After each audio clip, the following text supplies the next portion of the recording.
चलिए आपको लाइव लिए चलते हैं दिल्ली, जहां संसद के नए भवन में प्रधानमंत्री नरेंद्र मोदी संबोधित कर रहे हैं। और इसलिए हमें उसकी एकजुटता के लिए भी भरपूर प्रयास करता रहना चाहिए। आदरणीय अध्यक्ष जी, हमारी संसद ने राष्ट्र हित के तमाम बड़े अवसरों पर ही इसी भावना से काम किया है। न कोई इधर का है न उधर का है, सब कोई राष्ट्र के लिए करते रहे। मुझे आशा है कि इस नई शुरुआत के साथ इस संवादीय के वातावरण में और इस संसद के पूरे डिबेट में हम उस भावना को जितनी ज्यादा मजबूत करेंगे, हमारी आने वाली पीढ़ियों को अवश्य हम प्रेरणा देंगे। संसदीय परंपराओं की जो लक्ष्मण रेखा है, उन लक्ष्मण रेखा का पालन हम सबको करना चाहिए और वो स्पीकर महोदय की अपेक्षा को हमें जरूर पूरा करने की कोशिश करनी चाहिए। आदरणीय अध्यक्ष जी, लोकतंत्र में राजनीति,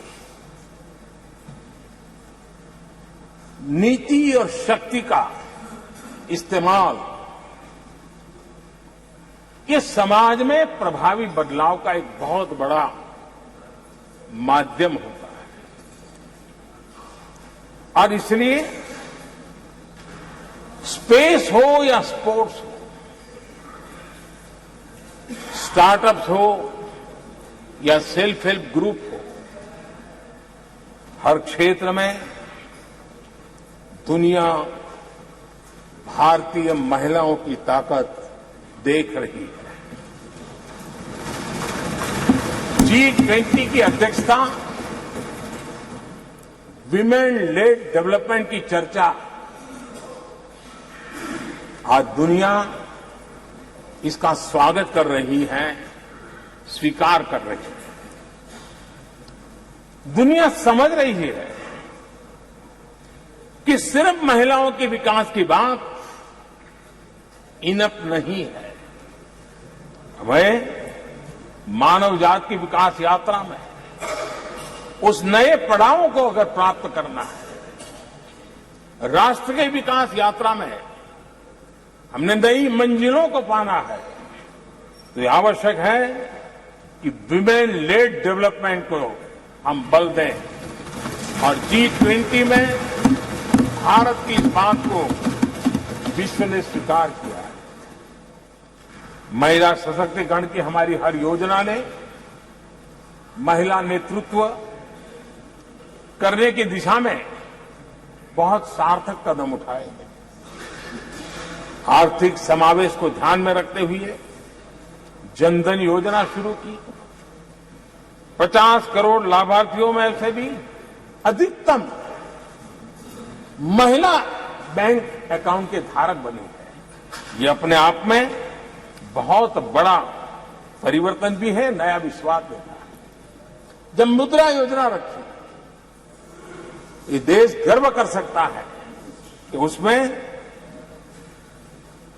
बिना बैंक गारंटी 10 लाख रुपए की लोन देने की योजना, और उसका लाभ पूरे देश में सबसे ज्यादा महिलाओं ने उठाया। महिला एंटरप्रेन्योर का एक पूरा वातावरण देश में नजर आया। पीएम आवास योजना, पक्के घर, ये भी उसकी रजिस्ट्री ज्यादातर महिलाओं के नाम हुई, महिलाओं का मालिकाना हक बना।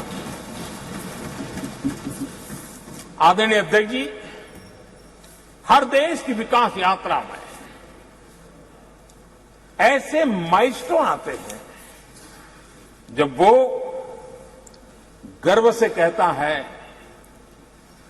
कि आज के दिन हम सब ने नया इतिहास रचा है। ऐसे कुल पल जीवन में प्राप्त होते हैं। और आदरणीय अध्यक्ष जी, नए सदन के प्रथम सत्र के प्रथम भाषण में मैं बड़े विश्वास और गर्व से कह रहा हूं कि आज की ये पल, आज का ये दिवस, संवत्सरी हो, गणेश चतुर्थी हो, उससे भी आशीर्वाद प्राप्त करते हुए इतिहास में नाम दर्ज करने वाला समय है।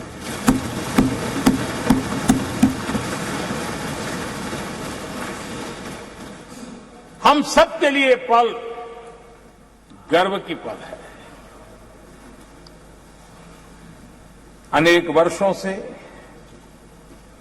महिला आरक्षण के संबंध में बहुत चर्चाएं हुई हैं, बहुत वाद विवाद हुए हैं।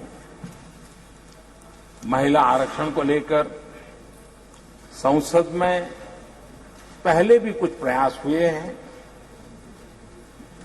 1996 में इससे जुड़ा बिल पहली बार पेश हुआ था।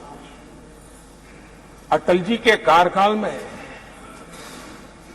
कई बार महिला आरक्षण का बिल पेश किया गया, कई बार, लेकिन उसे पार कराने के लिए आंकड़े नहीं जुटा पाए और उसके कारण वो सपना अधूरा रह गया। महिलाओं को अधिकार देने का, महिलाओं की शक्ति का उपयोग करने का वो काम, शायद ईश्वर ने ऐसे कई पवित्र काम के लिए मुझे चुना है।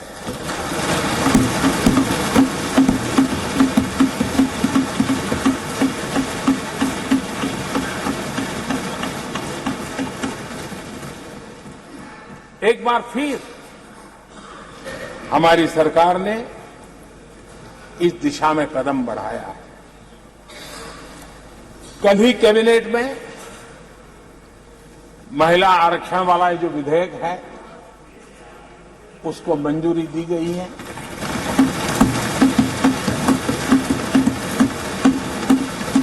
आज 19 सितंबर की ये तारीख इसीलिए इतिहास में अमरत्व को प्राप्त करने जा रहे हैं। आज जब महिलाएं हर सेक्टर में तेजी से आगे बढ़ रही हैं, नेतृत्व कर रही है, तो बहुत आवश्यक है कि नीति निर्धारण में, पॉलिसी मेकिंग में हमारी माताएं, बहनें, हमारी नारी शक्ति अधिकतम योगदान दें, ज्यादा से ज्यादा योगदान दें। योगदान ही नहीं, वे महत्वपूर्ण भूमिका निभाएं। आज इस ऐतिहासिक मौके पर नए संसद भवन में सदन की पहली कार्यवाही के रूप में, उस कार्यवाही के अवसर पर देश के इस नए बदलाव का आह्वान किया है और देश की नारी शक्ति के लिए सभी सांसद मिलकर के नए प्रवेश द्वार खोल दें, इसका आरंभ हम इस महत्वपूर्ण निर्णय से करने जा रहे हैं। विमेन लेड डेवलपमेंट के अपने संकल्प को आगे बढ़ाते हुए हमारी सरकार आज एक प्रमुख संविधान संशोधन विधेयक प्रस्तुत कर रही है। इस विधेयक का लक्ष्य लोकसभा और विधानसभाओं में महिलाओं की भागीदारी का विस्तार करने का है। नारी शक्ति बंधन अधिनियम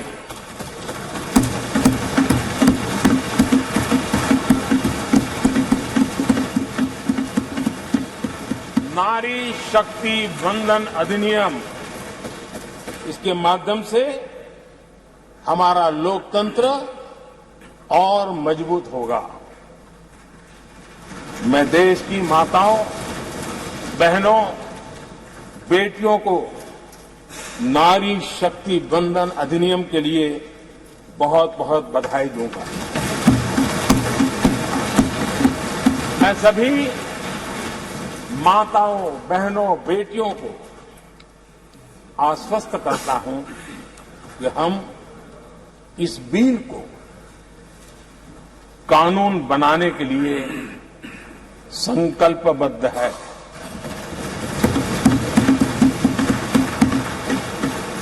मैं इस सदन में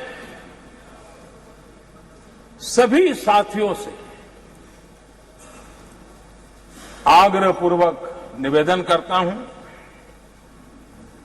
आग्रह भी करता हूं,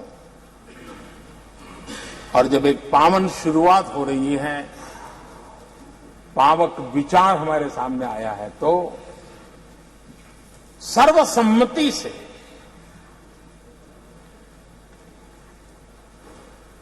जब ये बिल कानून बनेगा तो उसकी ताकत अनेक गुना बढ़ जाएगी।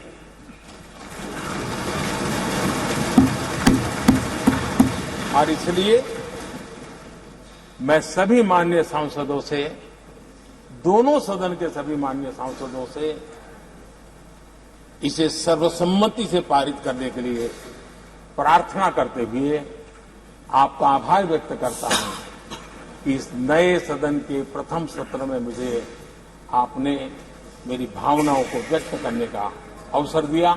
बहुत बहुत धन्यवाद।